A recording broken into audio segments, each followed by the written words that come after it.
Power of God, walang imposible.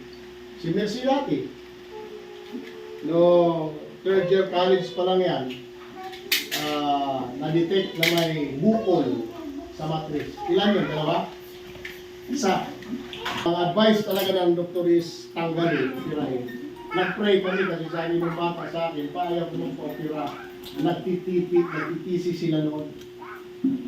So bago umalis nag-pray kami. Then nasa quiet ako noon, pinag-pray ko rin, sabi ko, Panginoon, imbis na ibayad namin sa ospital, sa gawain na, mapunta ang mga pera mo.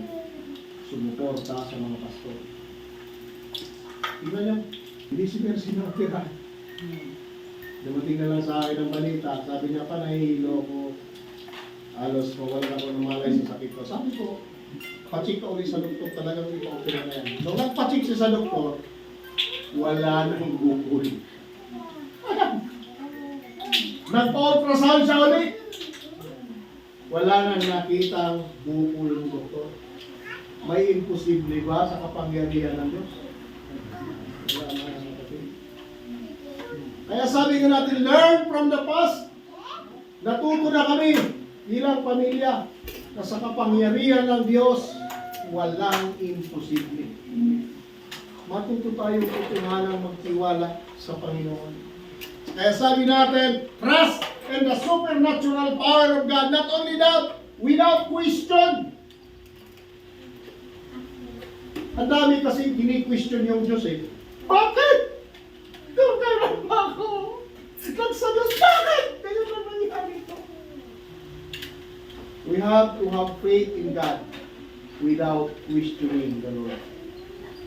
Huwag natin ano eh, questionin ang Panginoon. Sabihin lang natin, Panginoon, Panginoon, I believe. Ang problema kong ito, kaya mo ito solusyonan. Diba? Ito ang sinasabi din. Number 4, sabi nga natin, willing to be disturbed. Ito, bilang Kristiyano, we have to be willing to be disturbed. Ano ibig sabihin na willing to be disturbed?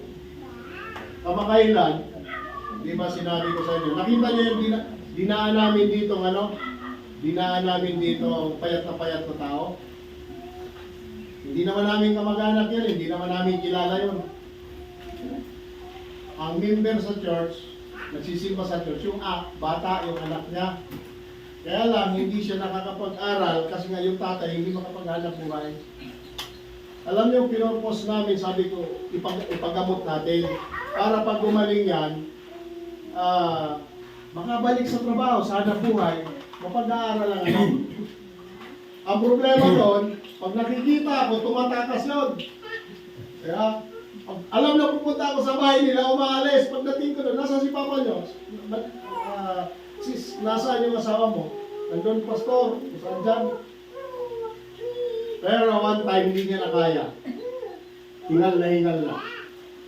Siya na nagana pastor, sama ako. Kasi ilang bisis ko lang pinunta niya, sabi ko, sumama sa lala. Ako bahala. Sabi ko, ipapanamot kita.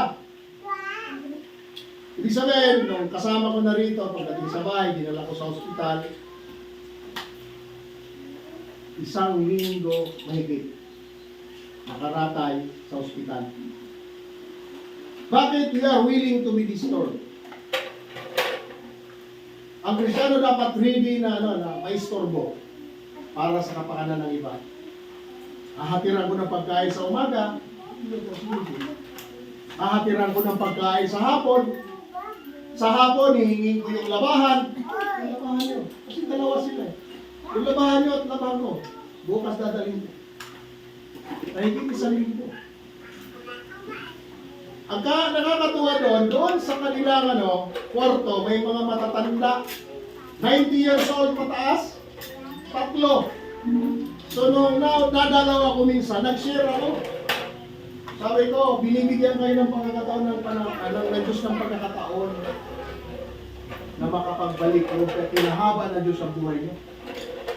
Sabi ko sa Jesus ang tagapagligtas, kung sakaling na parang babawian na kayo ng buhay, walang ibang tagapagligtas, sabi ko sa Jesus. Marami pa akong sinabi sa kanila. Nakatuwa kayo mga tao Kasama yung daladala ko doon. Tapos, after a days, may umiikot naman doon na nagsabi ko, sino ano sa inyo magpapa-pray, may ano pala yun eh, meron palang bayad doon. Sabi nung kasama yung dinala ko sa hospital, sila po siguro, ako hindi.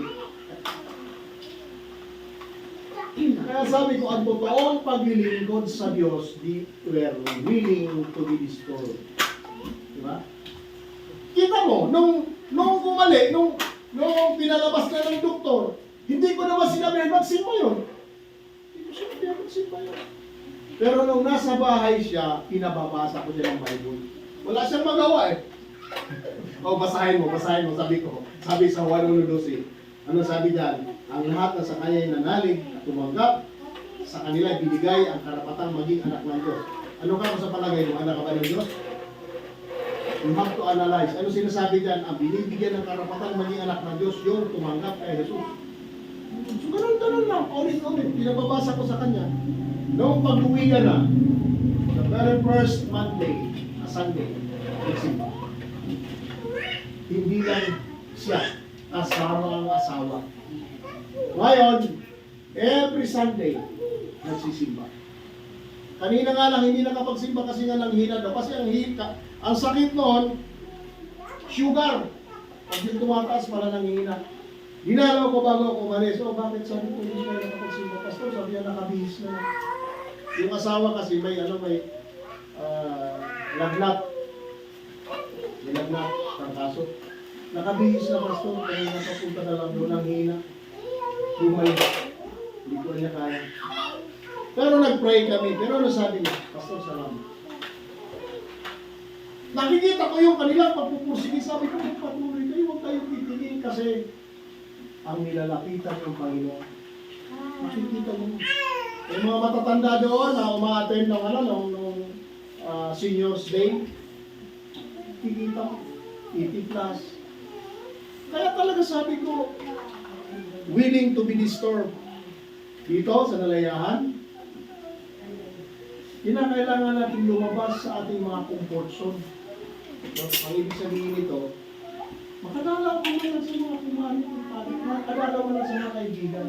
Sabihin mo, kung hindi ka man makapagsabi, sabihin mo, pwede kang attend sa Merkulis, may prayer meeting kasi may problema. Ipag-pray natin.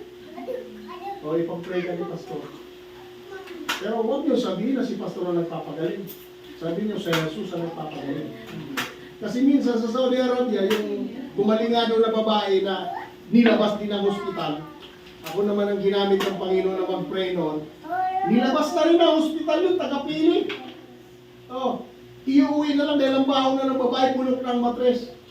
Pinagaling ng Panginoon. Kaya narinig ko one time, sabi nung papasok, parating na ako, kasi ako mag-vibrate, sabi nung isang babae. Tingnan mo. Nandiyan na ano yung pastor na may antibating. Ginawa pa akong may antibating. Kasi gumaling yung pinag-pray. Sabi ni Jesus, magpapalayas kayo mga demonyo. Sa pangalan ko, mapatungan ang inyong mga kamay na may karamdaman ay magsisigaw. Kaya kung nag-pray kami, hindi naman kami magpakalit.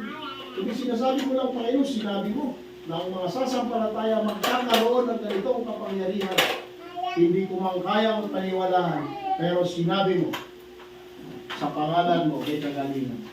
Di ba, sabi ng iba, may sakit.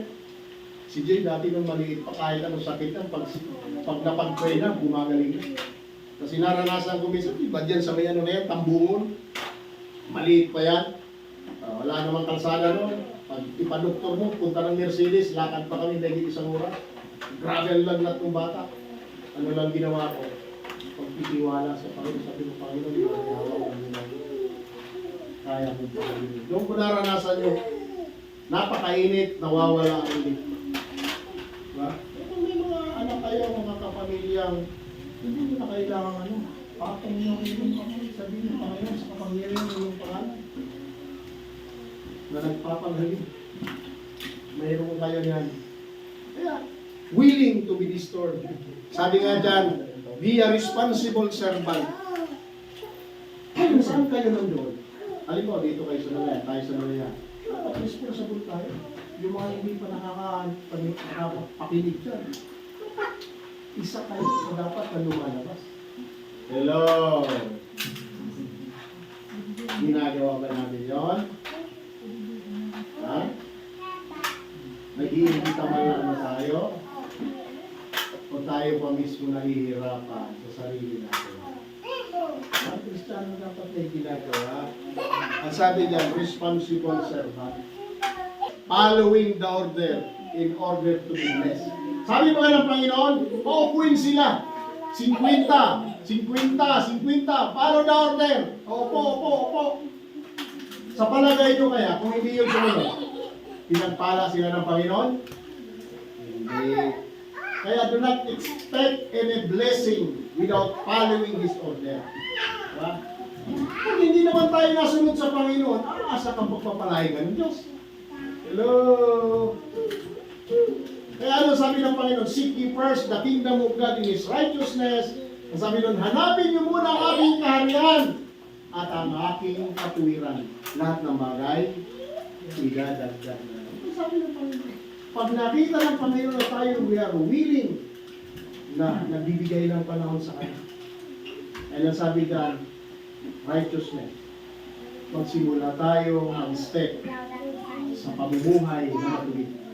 Hello? Sino ba sa inyo ang willing na magpakatuwid sa buhay? Hallelujah. Ako matanda na. Almost 40 years na ako nangangaral. 30 plus na ako Christian. Ang tanging pangarap ko, hanggang sa suling sandali ng buhay ko, maging mabuting Kristiyan. Sana talaga ang pangarapin ko. Kaya di ba sabi ni Joshua, dito ko ba tinuro nung last week yun? Sabi ni Joshua, mamili kayo. Kasi nung time yun, 110 years old na si Joshua. Mula kabataan ni Joshua, siya ang alalay ni Moses. Hanggang sa huling sandali ng buhay, sabi ni Joshua, halika kayo, Israelita. 110 years old na siya, mamamatay na siya. Sabi niya, malapit na akong mamatay. Ngayon, sabi niya, alis na ako, malapit na.